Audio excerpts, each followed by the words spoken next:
Hi friends, അപ്പോൾ നിങ്ങൾ രാമനാട്ടിൽ ഇറങ്ങിയിട്ട് നിങ്ങൾക്ക് ചെറുതായിട്ട് ഭക്ഷണം എന്തെങ്കിലും കഴിക്കണം എന്നുണ്ടെങ്കിൽ നല്ലൊരു പ്ലേസ് പറഞ്ഞു തന്നാലോ? അതെ guys, വരൂ. ഞാനിവിടെ ഓർഡർ ചെയ്തിരിക്കുന്നത് നല്ല റോളാണ് കേട്ടോ. അതായത് ഷവർമ റോളാണ് ഓർഡർ ചെയ്തിട്ടുണ്ടായിരുന്നത്. അവർ തന്നെ സ്ലൈസ് ചെയ്ത് തന്നിട്ടുണ്ട്. റൊമാലിയിലാണ് ആ, തന്നിട്ടുണ്ടായിരുന്നത് കേട്ടോ. ഞാനത് കഴിച്ചു നോക്കി. ഞാൻ ഇടയ്ക്കിടയ്ക്ക് ഇവിടെ പോകാറുള്ള സ്ഥലമാണ്. ഞാൻ എന്നും പറഞ്ഞ പോലെ ഒരു 4-5 പ്രാവശ്യം അല്ലെങ്കിൽ ഇതിന് മുന്നേ ഞാനൊരു ഇവിടെ പ്രത്യേകിച്ച് ഒരുപാട് പ്രാവശ്യം ഞാൻ പോയിട്ടുണ്ട് കേട്ടോ. ഒരുപാട് പ്രാവശ്യം ഷവർമയും അതേപോലെ ഒരുപാട് ഡിഷസും കഴിച്ചിട്ടുണ്ട്. അപ്പോൾ ഇവിടെ അന്ന് സൂപ്പർ തിരക്കായിരുന്നു കേട്ടോ. എനിക്ക് അവിടെ വളരെ തിരക്കായിരുന്നു. അന്ന് മര്യാദയ്ക്ക് അവിടെ നിന്ന് വീഡിയോ എടുക്കാനേ പറ്റിയിട്ടുണ്ടായിരുന്നില്ല. അപ്പോൾ ഇതിൻ്റെ കൂടെ ഞാനൊരു ചായയും കൂടി ഓർഡർ ചെയ്തിട്ടുണ്ടായിരുന്നേ.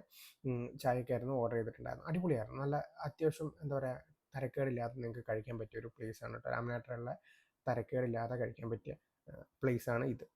ഇത് കൂടാതെ ഞങ്ങൾ ഓർഡർ ചെയ്തിട്ടുണ്ടായിരുന്നത് മിൻറ്റ് ലൈമും ഞാനും എൻ്റെ വൈഫും കൂടിയായിരുന്നു കേട്ടോ പോയിട്ടുണ്ടായിരുന്നത്. ജസ്റ്റ് ഒരു ചെറിയൊരു സ്നാക്സ് കഴിക്കാമെന്ന് വിചാരിച്ച് പോയതായിരുന്നു. അപ്പോൾ അവിടെ കണ്ടപ്പോൾ ഞാൻ വിചാരിച്ചു എന്താ കഴിച്ചേക്കാന്ന് വെച്ചാൽ അതിൻ്റെ കൂടെ ഒരു മസാല ഷവായ, അവിടുത്തെ മസാല ഷവായ എനിക്ക് ഇഷ്ടമായിരുന്നു. ഭയങ്കര അടിപൊളിയല്ല, ഒരു ഇതൊക്കെ എന്ന് പറഞ്ഞാൽ ഒരു നമുക്ക് എന്തായാലും ഒരു 5-ലൊരു 4.5 കൊടുക്കും. അത്രയും അത്യാവശ്യം കുഴപ്പമില്ലാത്ത സാധനമാണ് കേട്ടോ. പ്രൈസ് വെച്ച് നോക്കുകയാണെങ്കിൽ 120 ആണ് റുപ്പീസാണ് ഇതിന് വരിക. അതേപോലെ മറ്റേ റോളിന് വരുന്നത്, അല്ലെങ്കിൽ ഷവർമ റോളിന് വരുന്നത് 140 റുപ്പീസാണ് കേട്ടോ വരുന്നത്.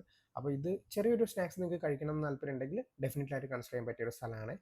ഇത് പ്ലേസ് വരുന്നത് നമ്മുടെ രാമനാട്ടുകര സ്റ്റാൻഡേർഡ് ബേക്കറിയാണ് കേട്ടോ. സ്റ്റാൻഡേർഡ് ബേക്കറിയിലാണ് ഈ സാധനങ്ങളൊക്കെ ഉള്ളത്. അവിടെ ബേക്കറി ഐറ്റംസും കാര്യങ്ങളൊക്കെ ഉണ്ട്. അപ്പോൾ നിങ്ങൾ എവിടെയെങ്കിലും ഫാമിലി ട്രിപ്പോ കാര്യങ്ങളൊക്കെ അല്ലെങ്കിൽ വേറെ എവിടെയെങ്കിലുമൊക്കെ പോവുകയാണെങ്കിൽ, അതുകൊണ്ട് രാമനാട്ടുകര സ്റ്റാൻഡിൽ ബസ്സൊക്കെ ഇറങ്ങിയിട്ടാണ് നിങ്ങൾ നിൽക്കുന്നത്, ജസ്റ്റ് ഒരു കടിയും കാര്യങ്ങളൊക്കെ കഴിക്കണം എന്നുണ്ടെങ്കിൽ നിങ്ങൾക്ക് കൺസിഡർ ചെയ്യാൻ പറ്റിയ ഒരു സ്പോട്ടാണ്.